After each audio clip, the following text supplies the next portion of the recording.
पितृपक्ष में की जाने वाली पूजा। 1। पितृपक्ष के दौरान पितरों की पूजा की जाती है और उनके लिए पिंडदान किया जाता है। 2। विधिपूर्वक पूजा की जाती है। पिंडदान की पूजा करते समय किसी भी प्रकार की लापरवाही नहीं होनी चाहिए, क्योंकि माना जाता है कि यदि कोई भी लापरवाही हो जाए तो ऐसे में पितरों की आत्मा नाराज हो जाती है तथा अशांत हो जाती है, जिससे परिवार पर ही खतरा मंडराने लगता है। 3। पितृपक्ष के दौरान भूलकर भी लोहे के बर्तनों का इस्तेमाल नहीं करना होता है, क्योंकि ऐसा माना जाता है कि लोहे के बर्तन का इस्तेमाल करने से परिवार पर अशुभ प्रभाव पड़ता है। इसलिए यह आवश्यक है कि इस दिन लोहे की बर्तनों की जगह तांबा, पीतल या अन्य धातु से बने हुए बर्तनों का इस्तेमाल किया जाए। 4। इस विशेष दिवस पर श्राद्ध करने वाले इंसान के शरीर पर तेल नहीं होना चाहिए और ना ही उसे पान खाना चाहिए। 5। इसके अतिरिक्त किसी दूसरे परिवार के घर से भोजन करना भी वर्जित किया गया है, इसीलिए इस बात का विशेष ध्यान रखना चाहिए। 6। श्राद्ध के दौरान घर में शोक का माहौल होना चाहिए, इसीलिए पितृपक्ष के दौरान कोई भी शुभ कार्य नहीं करना चाहिए और ना ही कोई नई वस्तु आदि खरीदनी चाहिए, क्योंकि हिंदू धारणाओं के अनुसार यह सारे शुभ कार्य है और यह शुभ कार्य पितृपक्ष के दौरान सही नहीं माने जाते। 7।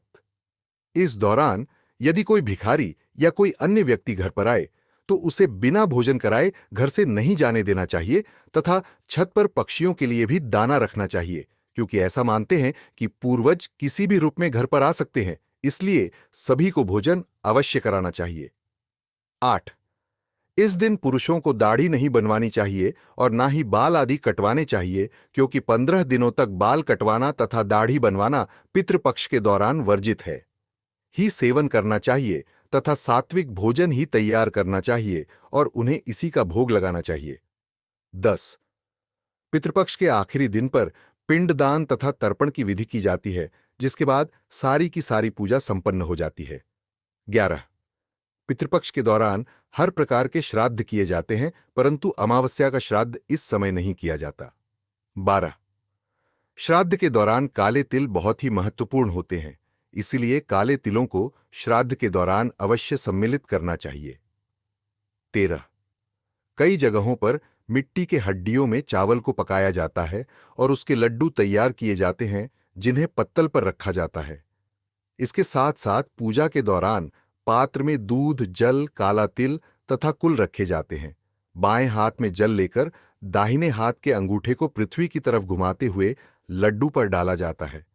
यह सारी क्रियाएं बाएं कंधे में जनेऊ डालकर तथा दक्षिण की ओर मुंह करके की जाती है।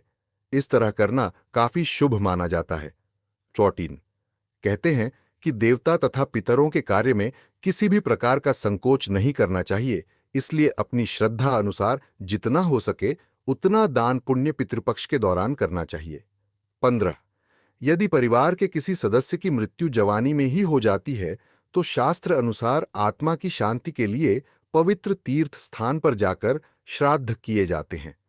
इस दौरान भगवत पुराण की कथा पढ़ी जाती है और कहते हैं कि ऐसा करने से जिस व्यक्ति की अकाल मृत्यु हुई है उसकी आत्मा को शांति मिलती है। 16। पितृपक्ष के दौरान लगातार 15 दिन देवी देवताओं की पूजा की जाती है। 17। पितृपक्ष के दिवस पर रंग बिरंगे फूलों का इस्तेमाल नहीं करना चाहिए, बल्कि एक ही रंग के सारे फूल होने चाहिए। 18। पितृपक्ष में किसी भी प्रकार का शुभ कार्य जैसे कि शादी, विवाह, मंगनी आदि नहीं करनी चाहिए। इन शुभ कार्यों की इस समय पर पूरी तरह से पाबंदी होती है। 19। किसी से भी गुस्से में बात नहीं करनी चाहिए, बल्कि सबसे प्यार पूर्वक पर आना चाहिए, तभी पूजा संपन्न होती है और पितर प्रसन्न होते हैं। 20। पितृपक्ष के दौरान कौवे पितरों का वाहन माना जाता है, इसलिए इस पक्षी को विशेष तौर पर भोजन कराया जाता है।